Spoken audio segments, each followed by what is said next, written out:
অনেক সময় এমন হয়, হঠাৎ বিপদের সম্মুখীন হই আমরা, রেডি হয়ে বের হয়েছি অফিসে, হঠাৎ অ্যাক্সিডেন্টে পড়ে যাই, হঠাৎ পেটের ব্যথায় অজ্ঞান, এরকম হয় না? আপনাদের হয় না? বিষ্ণু ইসলাম বলেন, আকস্মিক দুর্ঘটনার বিপদ থেকে যদি কেউ বাঁচতে চায়, সকাল সন্ধ্যা যেন প্রত্যেকে এই দোয়াটা পড়ে। সকালে যদি 3 বার পড়ে, সন্ধ্যা পর্যন্ত হঠাৎ হঠাৎ বিপদ থেকে সে রক্ষা পাবে।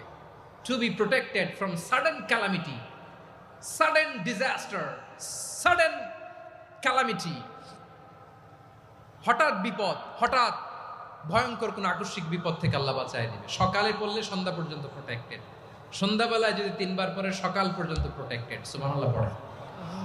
দোয়াটা কি? দোয়াটা হচ্ছে বিসমিল্লাহিল্লাযী লা ইয়াদুররু মা ইসমিহি শাইউন ফিল আরদি ওয়ালা ফিস সামাই ওয়া হুয়াস সামিউল আলিম। ছোট না? অনেক ছোট, মুখস্থ করবেন।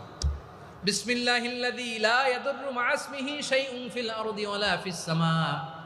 ওই আল্লাহর নাম নিচ্ছি, যে আল্লাহর নামের বরকতে আকাশ জমিনের কোনো কিছু কারো কোনো ক্ষতি সাধন করতে পারে না। তিনি সর্বশ্রোতা, সর্বজ্ঞ। সুবহানাল্লাহ পড়েন।